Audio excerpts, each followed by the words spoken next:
Welcome to another edition of Wild Encounters. I'm here with Scott, the go-to guy for all things reptiles, and we are here with one of the bigger reptiles you'll find, one of the friendliest ones too, the Galapagos tortoise. And it's springtime. It's time for new additions to the zoo, and we don't leave out the tortoises when it comes to that either. You can't leave the tortoises out.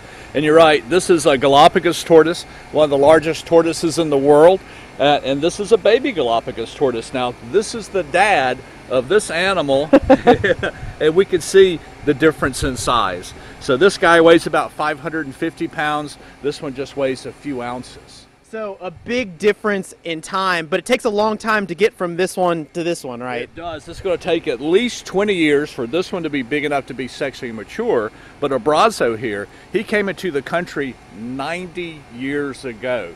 So we think he might have been an adult then. So what if he was already 90 years old when he first came in? That would make him 180. So these tortoises live a very long time. We don't even know how long they can live. And we have to kind of adjust and react to them. Brandon, if you just turn down right here, you got one right there next to you on the ground. So they're friendly reptiles that like to come up and say hello. But we have these new ones here, and we're having to expand the exhibit because we have so many. Right. Well, we started out with 4 adult Galapagos tortoises, and because of our successful reproduction program, now we have 26 Galapagos tortoises, and not all of them are going to stay here, but some are. And so we had to expand our exhibit, double our capacity to take care of our very successful captive breeding program. Which is really important conservation here at Riverbank Zoo. And for an animal like this that has struggled with numbers in the wild, that's really important for keeping Galapagos tortoises around for years to come. Well, absolutely. And the reason we have a captive population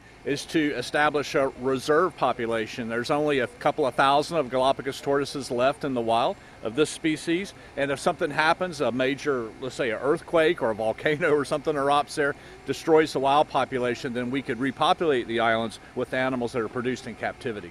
And, of course, like I said earlier, very friendly animals coming right up here to me. They like to be scratched. They like to come up and get petted. So just a really friendly animal, a big animal, an old animal, and one of the coolest animals you'll ever see here on Wild Encounters at Riverbank Zoo. So come on by. You can go inside and see where the little tiny babies are, or you can come outside the brand new expanded exhibit and see these friendly reptiles up close. We'll see you next time.